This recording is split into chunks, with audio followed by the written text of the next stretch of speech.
এই বান্দা বান্দি আমি আল্লাহ ফেরেশতাদেরকে বলি নাই, আমি আল্লাহ আমার বান্দার চেহারাটাকে আমি আল্লাহ নিজের কুদরতি হাত দিয়া বানাইলাম। এই বান্দা বান্দি আমি আল্লাহর কুদরতি হাত দ্বারা তোর চেহারাটা বানানোর পরেও তোর কি একটা বড় মনে চাই না আমি আল্লাহকে আল্লাহ আল্লাহ বলে ডাক দিতে? কে বান্দা বান্দি আমি আল্লাহ তোর জন্য দুনিয়াতে বাতাসের ব্যবস্থা করলাম, আমি আল্লাহ আরামদায়ক ছায়ার ব্যবস্থা করে দিলাম। বান্দা বান্দে এগুলা কি তোর মনে হয় না? তুই কি একটাবার ভাবতে পারিস না? এই বান্দা বান্দি রে আমি আল্লাহ কি পরিমাণ নিয়ামত দিয়েছি। আমি আল্লাহ একটা গাছ গাছালি থেকে আমি আল্লাহ তোকে ফল খাবারের ব্যবস্থা করে দিই, তুই ফল ভক্ষণ করস। ফল ভক্ষণ করার পরেও আমি আল্লাহকে একটাবার আল্লাহ বলে ডাক দিস না। এই বান্দা বান্দি দুনিয়াতে আমি আল্লাহ তোকে নিয়ামতের কোনো কমতি করি নাই, তোরে কোনো দিক দিয়ে কোনো নিয়ামতের দিক দিয়ে কমতি করি নাই। এত পরিমাণে নিয়ামত দেওয়ার পরেও বান্দারে তুই কিভাবে আমি আল্লাহকে ভুলে যাই, কিভাবে আমি আল্লাহ হইতে গাফেল থাকি? আরে বান্দা বান্দি আমার যেই সমস্ত বান্দা বান্দি এই নিয়ামত পাওয়ার পরেও আমি আল্লাহকে আল্লাহ বলে ডাক দিবে, আমি আল্লাহকে আল্লাহ বলে স্মরণ করবে, আমি আল্লাহ আমার এই বান্দা বান্দির নিয়ামত কি আরো বাড়াইয়া দিব। ইন্নাল হামদালিল্লাহি জামিআ ওয়াসসালাতু ওয়াসসালামু আলা সাইয়্যিদিনা মুহাম্মদ ওয়া আলা আলিহি ওয়া আসহাবিহি ওয়া সাল্লাম। الذي دعا الناس من عبادة الأوثان إلى عبادة الرحمن، ونشهد أن لا إله إلا الله وحده لا شريك له، ونشهد أن سيدنا وسندنا وحبيبنا ومولانا محمدا عبده ورسوله الذي أرسل إلى الناس كافة بشيرا ونذيرا وداعيا إلى الله بإذنه وسراجا منيرا. أما بعد فأعوذ بالله من الشيطان الرجيم. بسم الله الرحمن الرحمن الرحيم يا أيها الذين آمنوا اتقوا الله وقولوا قولا سديدا صدق الله العظيم وقال تعالى في شان حبيبه ومحبوبه ومعشوقه مخبرا وآمرا إن الله وملائكته يصلون على النبي يا أيها الذين آمنوا صلوا عليه وسلموا تسليما بلغ العلا بكماله كشف الدجى بجماله حسنت جميع خصاله صلوا عليه وآله محبت شد একটু জিকির করেন লা ইলাহা মাশাআল্লাহ محبت বল ইল্লাল্লাহ লা ইলাহা ইল্লাল্লাহ লা ইলাহা হায়াতের মালিক যে আল্লাহ হায়াতের মালিক যে আল্লাহ মৌতের মালিক সে আল্লাহ লা ইলাহা মাশাআল্লাহ একসাথে পড়ুন মহব্বত ইল্লাল্লাহ লা ইলাহা আসমানের মালিক যে আল্লাহ আসমানের মালিক যে আল্লাহ জমিনের মালিক সে আল্লাহ লা ইলাহা মাশাআল্লাহ ইল্লাল্লাহ লা ইলাহা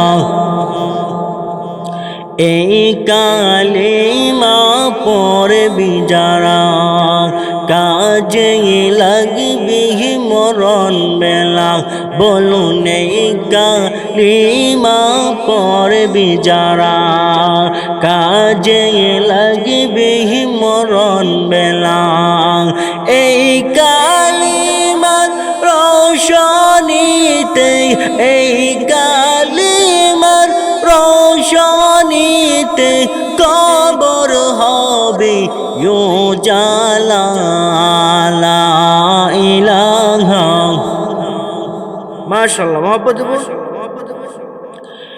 ইল্লাল্লাহ লা ইলাহা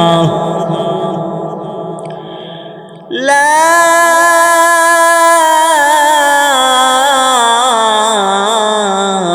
ইলাহা ইল্লাল্লাহু মুহাম্মাদুর রাসূলুল্লাহ সাল্লাল্লাহু আলাইহি ওয়াসাল্লাম।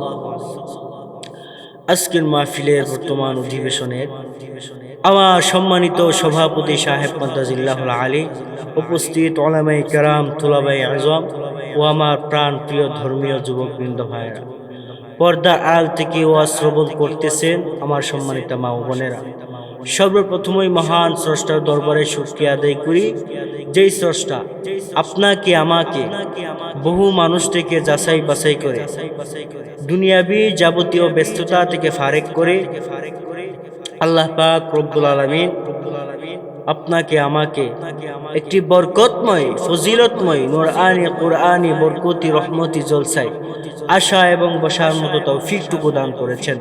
আরো শুকর আদায় করি যে স্রষ্টা আমাদেরকে আখিরি নবীর উম্মত হিসাবে এই দুনিয়াতে পাঠাইছে।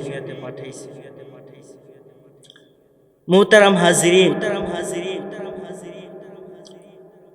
আমি আপনাদের সম্মুখে পবিত্র কালামুল্লাহ শরীফ থেকে একখানা আয়াতে কারিমা তেলাওয়াত করেছি। আমি আমার তিলাওয়াতকৃত আয়াতে কারিমাকে আপনাদের সম্মুখে রেখে সেই তিলাওয়াতকৃত আয়াতে কারিমার আলোচনাটুকুকে সংক্ষিপ্ত আকারে মুখতাসারভাবে তুলে ধরার চেষ্টা করব। ওমা তাওফীক ইল্লা বিল্লাহ।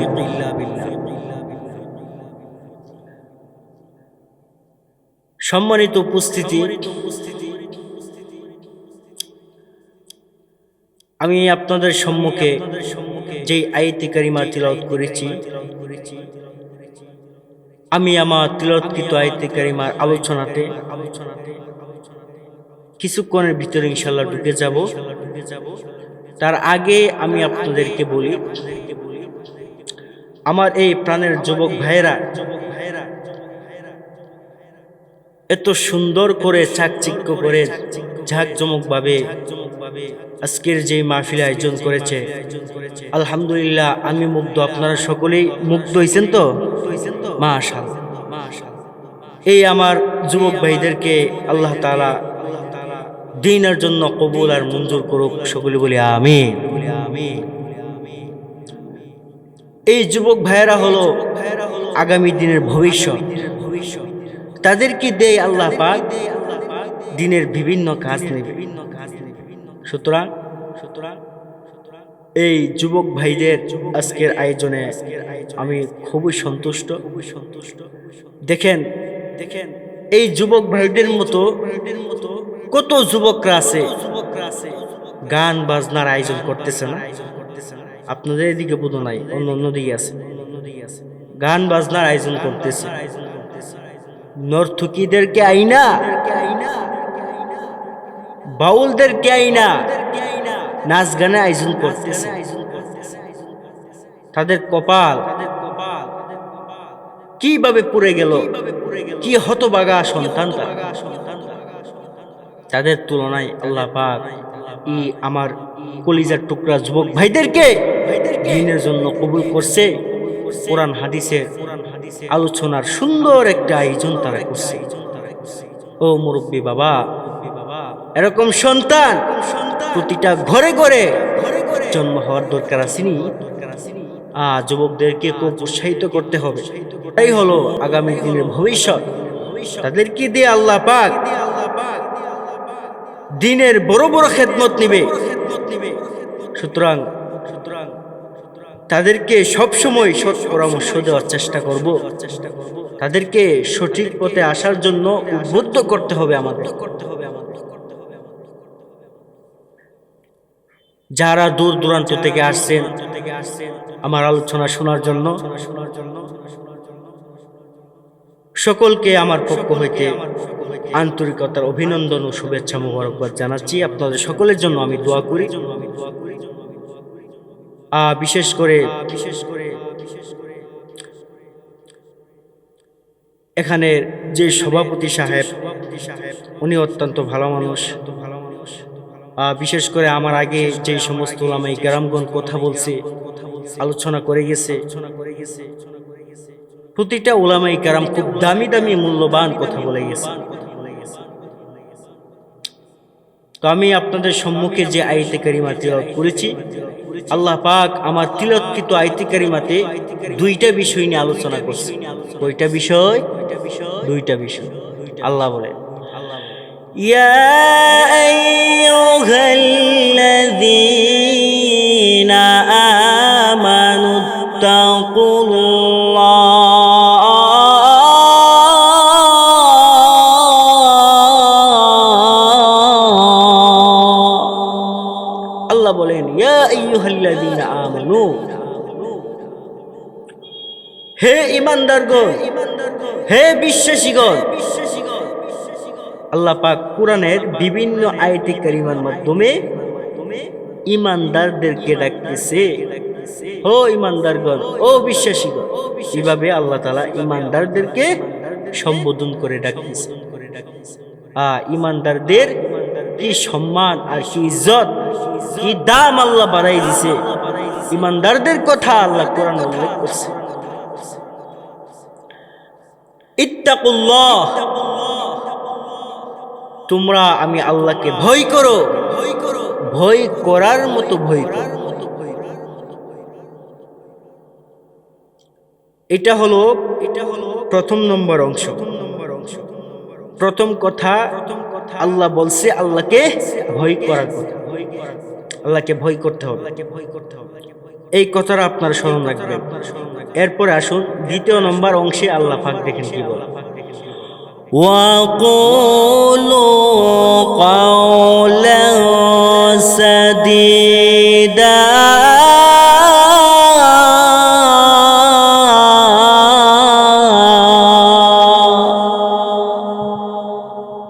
আল্লাহ বলেন তোমরা যখন মানুষের সাথে কথাবার্তা বলবা, তোমরা তোমাদের জবানকে সামলায় রাখা, জবানকে ঠিক রাখা কথা বলবা, অর্থাৎ মিথ্যা কথা বলা যাবে না। কারণ হলো জবান এটা আল্লাহর দেওয়া একটা আমানত, ঠিক তেমনি ভাবে আবার নিয়ামত। সুতরাং মানুষ যখন মানুষের সাথে কথা বলবে তখন জবানকে ঠিক রেখে কথা বলতে হবে, মিথ্যা কথা বলা যাবে না। কারণ এই জবান দিয়া বান্দা কোরআন তিলাওয়াত করে, এই জবান দিয়া বান্দা আল্লাহকে স্মরণ করে, এই জবানটা দিয়া বান্দা ভালো কথা উচ্চারণ করে এবং মানুষকে সৎ পথে আসার জন্য আহ্বান করে। কিভাবে এই জবানটাকে নাপাক বানাবো, কিভাবে মিথ্যা বলবো বলে।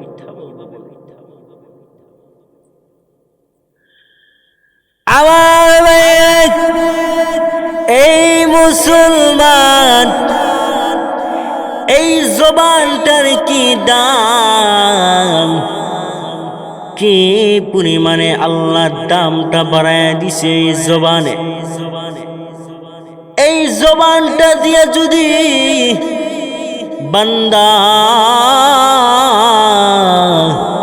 আল্লাহর কোরআনটা তিলাওয়াত করে, যদি আল্লাহকে স্মরণ করে, আল্লাহর গুণগান যখন গাইতে আরম্ভ করে রে, মহান আল্লাহর প্রশংসা করতে যখন আরম্ভ করে দে, আল্লাহর তাসবিহাত, আল্লাহর গুণগান যখন গাইতে আরম্ভ করে দে, আল্লাহ এমনি ফেরেশতাদেরকে ডাক দিয়া বলে, কিরে ফেরেশতারা যাও যাও, আমার এই বান্দা আমার প্রশংসা করতেছে, আমার গুণগান গাইতেছে। এই ফেরেশতারা রে, আমি আল্লাহ আমার এই বান্দার জবানটাকে আমি আল্লাহ দান করলাম, আমার এই বান্দার জবানটাকে আমি আল্লাহ দিলাম। এই বান্দার জবান, এই বান্দা নাপাক বানাতে চাই না, এই জবান দিয়া কোনো খারাপ কথা উচ্চারণ করতে চাই না, এই জবান দিয়া মানুষকে গালি দিতে চাই না, এই জবানটা দিয়া মানুষকে কোনোদিন আঘাত দিতে চাই না, কোনোদিন কষ্ট দিতে চাই না। এই ফেরেশতারা আমার এই বান্দা, আমার এই বান্দা সদা সর্বদাই সর্বাবস্থায় আমি আল্লাহকে স্মরণ করে, আমি আল্লাহকে ডাকে, আমি আল্লাহর গুণগান গাই, আমি আল্লাহ নাকি রহমান, আমি আল্লাহ নাকি রহিম, আমি আল্লাহ নাকি সত্তার, আমি আল্লাহ নাকি গফফার। আমার এই বান্দা এইভাবে আমি আল্লাহর বরত্ব প্রকাশ করি। কিরে ফেরেশতারা, ফেরেশতারা রে যাও যাও, আমার এই বান্দাকে ঘোষণাটা শুনাইয়া দাও, আমার এই বান্দার জবানটাকে আমি মহান আল্লাহ পবিত্র করে দিলাম। তাহলে এই জবানটা একটা আমানত, একটা নিয়ামত। এই জবান দিয়া কোনোভাবেই মিথ্যা কথা বলা যাবে না। এই দুইটা শর্ত আল্লাহ দিয়েছে। প্রথম নম্বরে আল্লাহকে ভয় করতে হয়। ও মুসলমান, আমাদের দ্বারা গুনাহ হয় কিনা? গুনাহ করার আগে আপনি অন্তত পক্ষে একটা বার চিন্তা করবেন, আমি যে গুনাহটা করতেছি এই গুনার পরে আমার কি অবস্থা হবে? আমি কি আল্লাহর কাছে কোনো জবাবদিহিতা করতে পারবো কিনা? আমাকে তো একদিন আল্লাহর আদালতের খাট গড়ায় দাঁড়ায় জবাবদিহি করতে হবে। আমি কিভাবে পাপ করতে পারি, কিভাবে অপরাধ করতে পারি, কিভাবে অন্যায় করতে পারি? আল্লাহর ভয় অন্তরে সঞ্চয় করে, আল্লাহর ভয়। কারণ ভয় যার ভিতরে থাকবে না সে আল্লাহর বান্দা বলে আল্লাহর কাছে গণ্য হতে পারে। আমার এই মুসলমান, আল্লাহ রব্বুল আলামিন বান্দা বান্দিকে মেসেজ দিয়ে জানায়া দে, ও দুনিয়ার বান্দা বান্দি, আমি আল্লাহ রব্বুল আলামিন যেই দুইটা শর্ত দিয়েছি, আমি আল্লাহ বান্দা বান্দিকে যেই দুইটা শর্ত নামক নিয়ামত দিলাম, এই দুইটা শর্ত যদি বান্দা সঠিকভাবে যদি পালন করতে পারে, এক নম্বরে বান্দা আমি আল্লাহকে মহাব্বত করবে, আমি আল্লাহকে ভালোবাসবে। আমার এই মহাব্বত, আমার এই ভালোবাসা একমাত্র আমি আল্লাহকে ভয় করার মাধ্যমে হবে, এছাড়া অন্য কোনোভাবে হতে পারে না। এক নম্বরে বান্দা আমি আল্লাহকে ভয় করবে।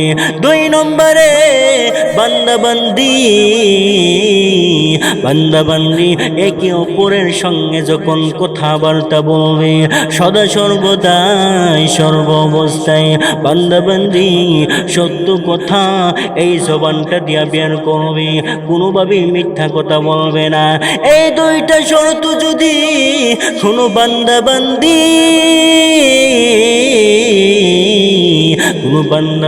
যদি পালন করি, আমি আল্লাহ আমার ওই বান্দা বান্দির ব্যাপারে আমি আল্লাহ ঘোষণা দিলাম, এই বান্দা বান্দি রে, আমি আল্লাহ ঘোষণা দিলাম, এক নম্বরে তোর পিছনের গুনাহগুলিকে আমি আল্লাহ মাফ করে দিব। দুই নম্বরে আমি আল্লাহ ভবিষ্যতে বেশি বেশি করে তাওবা করার সুযোগ দেব। তিন নম্বরে আমি আল্লাহ বান্দা বান্দিকে বেশি বেশি করে নেক আমল করার তৌফিক দান করব। তাহলে প্রথম নম্বরে আল্লাহকে ভয় করতে হবে। দ্বিতীয় নম্বরে মানুষের সঙ্গে সদা সর্বদাই সর্বাবস্থায় সত্য কথা বলতে হবে। আমার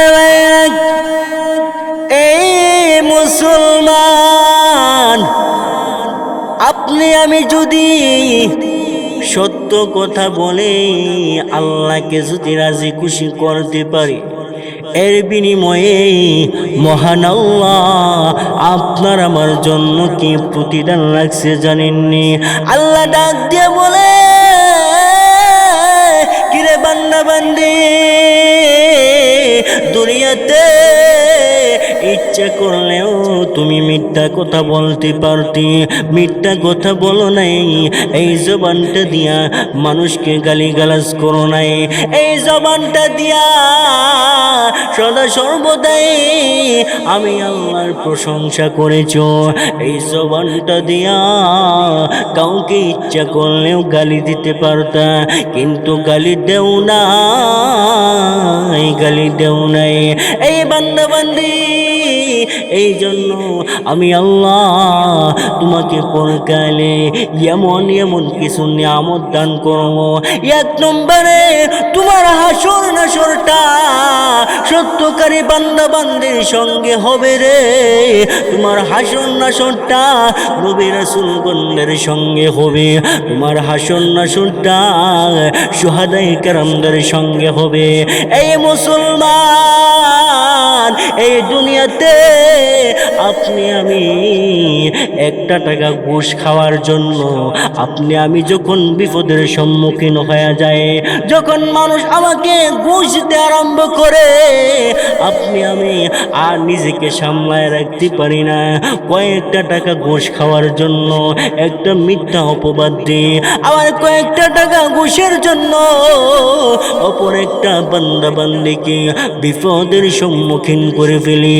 আল্লাহ ডাক দিয়া বলে, বান্দা বান্দি, আমি আল্লাহ তোমাকে এই জন্য জবান নামক নিয়ামত দেই নাই। এই বান্দা বান্দি, আমি আল্লাহ তোমাকে জবানটা দিয়েছি, আমি আল্লাহর কোরআনটা পড়ার জন্য। আমি আল্লাহ তোমাকে জবান দিয়েছি, আমি আল্লাহকে স্মরণ করার জন্য। আমি আল্লাহ তোমাকে জবানটা দিয়েছি, আমি আল্লাহকে সদা সর্বদাই সর্ব অবস্থায় স্মরণ করার জন্য। এই জবানের আমানত আমরা অনেকেই বুঝি না। এই জবান যে একটা আমানত, একটা নিয়ামত, এর কদর আমরা না বোঝার কারণে মুখ দিয়া যখন যা আসে তাই বলি। ঝগড়া লাগলে বোঝা যায় জবানের আমানত আর জবানের নিয়ামত কেমনি বোঝা যায়। এখানে যদি আমি আপনাদেরকে ওয়াদা করাই, আপনারা যদি ওয়াদাবদ্ধ হন আমার সঙ্গে, এরপরও আপনাদের ওয়াদা ঠিক থাকবে না। কারণ হলো দুই ভাইয়ের মধ্যে, পরের কথা আমি বাদ দিই, দুই ভাইয়ের মধ্যে যদি ঝগড়াঝাটি হয়, ভাই ভাইকে গালিগালাজ করে, মুখ দিয়া এমন এমন কিছু অশ্লীল আর খারাপ কথা বের করে যেগুলা জন্মের পরে ওই শুনছে না, তাহলে জবানের আমানত কোথায় রইল বলে? জবানের আমানতটাকে ধরে রাখতে হবে। যদি আল্লাহর দেওয়া আমানতটাকে আপনি হেফাজত করে রাখতে পারেন, আল্লাহ পাক আপনার হাসন নাসরটাকে সম্মানিত লোকদের সঙ্গী করবে। আমার এই মুসলমান, এই দুনিয়াতে এমন বান্দা বান্দি আছে যে বান্দা বান্দি এই জবানের নিয়ামতটা বুঝে, এই আমানতের নিয়ামতটা বুঝে। এই জবান যে তার জন্য কত বড় নিয়ামত, তার জন্য কত বড় দৌলত, এই জবানের নিয়ামত সম্পর্কে জানে। এই মুসলমান,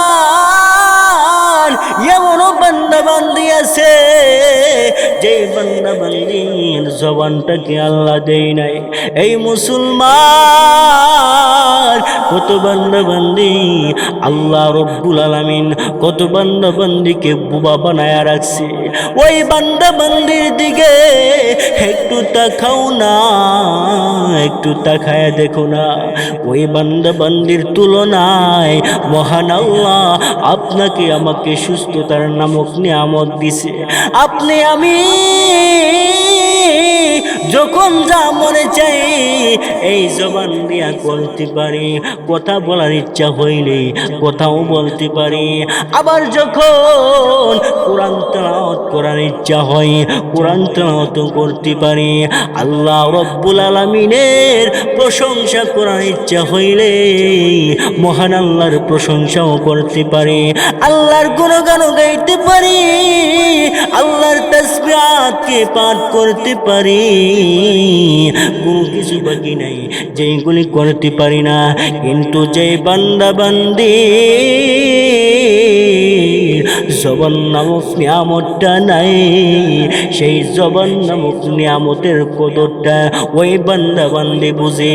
ওই বান্দা বান্দি আল্লাহকে বারবার ডাক দিয়া বলে, কি গো মাওলা,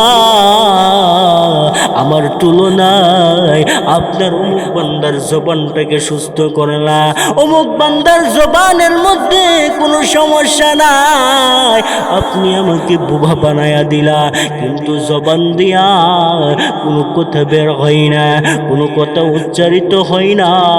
ওই বান্দাটার জবানটা বোবা হওয়ার কারণে ওই বান্দা ওই বান্দা ওই বান্দা বুঝতে পারে, আহারে যদি আমার জবান নামক নিয়ামতটা থাকতো, যদি আমি কথা বলতে পারতাম, কত আনন্দ পাইতাম, কত আনন্দ উল্লাস করতাম, আমার স্ত্রীর সঙ্গে মনটা খুলে একটু কথা বলতে পারতাম, আমার জন্ম দুঃখিনী মা, এই জন্ম দুঃখিনী মায়ের সঙ্গে আমি কথা বলতে পারতাম, আমার দরদি আব্বা, আমার দরদি আব্বার সঙ্গে আমি কথা বলতে পারতাম, আমার বন্ধু বান্ধবের সঙ্গে আমি আড্ডা দিতে পারতাম, আমার বন্ধু বান্ধবের সঙ্গে আমি গল্প প্রচার করতে পারতাম, আমি আনন্দ ফুর্তি করতে পারতাম, কিন্তু আমি তো বুবা, আমি তো কথা বলতে পারি না। ওই বান্দা বান্দি আফসোস করে, ওই বান্দা বান্দি আফসোস করে আর আল্লাহকে মনে মনে ডাকতে থাকে, এই মুসলমান ঠিক তেমনি ভাবে ওই বান্দা বান্দির তুলনায় মহান আল্লাহ আপনাকে আমাকে সুস্থতার নামক নিয়ামত দিয়েছে। এই বান্দা বান্দি আপনাকে আমাকে মহান আল্লাহ দুইটা হাত নামক নিয়ামত দিয়েছে, দুইটা পা নামক নিয়ামত দিয়েছে। এই বান্দা বান্দি মহান আল্লাহ মানুষের মতো যে সমস্ত মানুষ রাস্তাঘাটে বেহুদা অযথা কথাবার্তা বলে সময় নষ্ট করে, আল্লাহ পাক রব্বুল আলামিন আপনাকে আমাকে ওই সমস্ত বান্দা বান্দি থেকে বাছাই করে আজকে এই কোরআনের মজলিসে আপনাকে আমাকে আনছে রে, আপনাকে আমাকে উপস্থিত করছে।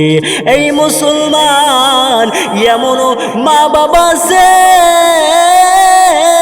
যেই মা বাবা সন্তানকে বারবার তালকিন করে গুনাহের কাজে লিপ্ত হওয়ার জন্য, গান বাজনার আয়োজনে অংশগ্রহণ করার জন্য, আপনার আমার মা বাবা,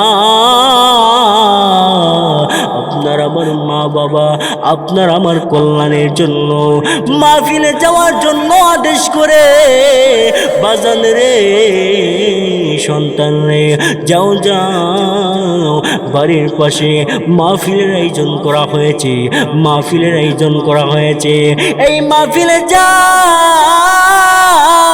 তোমার দাদা তো দুনিয়াতে নাই, তোমার দাদি তো দুনিয়াতে নাই, তোমার নানা নানি দুনিয়াতে নাই, তোমার মা নাই, তোমার বাবা নাই। এই সন্তান যাও যাও মাহফিলে যাও, হুজুরের জবান থেকে কোরআন হাদিসে আলোচনাটা শুনে আসো। এই সন্তান, এই সন্তান মার কথা শুই না মাহফিলে এসে বৈশা হুজুরের জবান থেকে কোরআন হাদিসে আলোচনা শুনে। এই মুসলমান এমনও সন্তান আছে যেই সন্তানের হাত নাই, যেই সন্তানের পা নাই। কিছুদিন আগেও ব্রাহ্মণবাড়িয়া ডিস্ট্রিক্টের রাস্তাঘাটে কয়েকটা লোককে দেখা যায় হাত নাই পা নাই, চিত হয়া মাটির মধ্যে গয়রায় আর ভিক্ষা করে রে। আল্লাহ রব্বুল আলামিন তাদেরকে হাত নামক নিয়ামত দেই নাই, পা নামক নিয়ামত দেই নাই। এই রাস্তাঘাটের ভিক্ষুকের তুলনায় হাত পা যার নাই, তার তুলনায় মহান আল্লাহ আপনাকে আমাকে অনেক সুস্থতার নামক নিয়ামত দিয়েছে। এত সুস্থতার নামক নিয়ামত পাওয়ার পরেও যে বান্দা বান্দি আল্লাহকে স্মরণ করবে না, আল্লাহর কৃতজ্ঞতা আদায় করবে না, আল্লাহ ডাক দিয়া বলে, কিরে বান্দা, আমি আল্লাহ এত এত নিয়ামত দেওয়ার পরেও বান্দারে কিভাবে আমি আল্লাহকে ভুলে গেলে? এই বান্দা যখন বিপদের সম্মুখীন হস তখন আমি আল্লাহ তাআলার দরবারে দৌড়ায় আসিস। এই বান্দা বান্দি যখন তুই আরামে থাকিস তখন কি আমি আল্লাহর কথা স্মরণ হই না? আমি আল্লাহ আমার কুদরতি হাত দিয়া আমি আল্লাহ তোরে এত সুন্দর করে বানাইলাম। এই বান্দা বান্দি আমি আল্লাহ ফেরেশতাদেরকে বলি নাই, আমি আল্লাহ আমার বান্দার চেহারাটাকে আমি আল্লাহ নিজের কুদরতি হাত দিয়া বানাইলাম। এই বান্দা বান্দি আমি আল্লাহর কুদরতি হাত দ্বারা তোর চেহারাটা বানানোর পরেও তোর কি একটা বড় মনে চাই না আমি আল্লাহকে আল্লাহ আল্লাহ বলে ডাক দিতে? কেরে বান্দা বান্দি আমি আল্লাহ তোর জন্য দুনিয়াতে বাতাসের ব্যবস্থা করলাম, আমি আল্লাহ আরামদায়ক ছায়ার ব্যবস্থা করে দিলাম। বান্দা বান্দে এগুলা কি তোর মনে হয় না? তুই কি একটাবার ভাবতে পারিস না? এই বান্দা বান্দি রে আমি আল্লাহ কি পরিমাণ নিয়ামত দিয়েছি। আমি আল্লাহ একটা গাছ গাছালি থেকে আমি আল্লাহ তোকে ফল খাবারের ব্যবস্থা করে দিই, তুই ফল ভক্ষণ করস, ফল ভক্ষণ করার পরেও আমি আল্লাহকে একটাবার আল্লাহ বলে ডাক দিস না। এই বান্দা বান্দি দুনিয়াতে আমি আল্লাহ তোকে নিয়ামতের কোনো কমতি করি নাই, তোরে কোনো দিক দিয়ে কোনো নিয়ামতের দিক দিয়ে কমতি করি নাই। এত পরিমাণে নিয়ামত দেওয়ার পরেও বান্দারে তুই কিভাবে আমি আল্লাহকে ভুলে যাই, কিভাবে আমি আল্লাহ হইতে গাফেল থাকি? আরে বান্দা বান্দি আমার যেই সমস্ত বান্দা বান্দি এই নিয়ামত পাওয়ার পরেও আমি আল্লাহকে আল্লাহ বলে ডাক দিবে, আমি আল্লাহকে আল্লাহ বলে স্মরণ করবে, আমি আল্লাহ আমার এই বান্দা বান্দির নিয়ামত কি আরো বাড়াইয়া দিব। আল্লাহকে স্মরণ করতে হবে, আল্লাহকে ডাকতে হবে, আল্লাহর নিয়ামত পায়া অস্বীকার করা যাবে। আহা আজকে এত নিয়ামত ভোগ করার পরেও আল্লাহকে ভুলে যাই, আল্লাহকে স্মরণ করতে পারি যে আল্লাহ আপনার আমার জন্য এত এত নিয়ামতের ব্যবস্থা করে রাখছে। ও মুসলমান, বিপদে পড়লে আল্লাহর কথা স্মরণ হয়, আর যখন সুখে শান্তিতে থাকি, যখন আরাম আইসে থাকি, তখন আল্লাহর নামটা আর মুখ দিয়ে বের হয়। এক লোক বলে রাস্তা দিয়ে যাইতেছে, হাঁটতেছে, সে যখন পায়ের মধ্যে ব্যথা পাইছে, যে আপনাদের এদিকে কি বলে উষ্টা, যখন হুজুট খায়, উষ্টা খায়, উষ্টা খাওয়ার সময় এর আল্লাহর কথা স্মরণ, আর যখন এই শুয়ে তাহে আল্লাহর নামটা মুখ দিয়ে বের করতে মনে চাই না, ভুইলা যা। আপনার আমার অবস্থাটা এরকমই হয়ে গেছে। ও মুসলমান, কি নিয়ে যাব আল্লাহর দরবারে একটু চিন্তা করো। আল্লাহ পাক রব্বুল আলামিন আপনাকে আমাকে যেই আলোচনা করেছি সকলকে আলোচনার উপর আমল করার মতো তৌফিক দান করুক। সকলে বলি আমিন।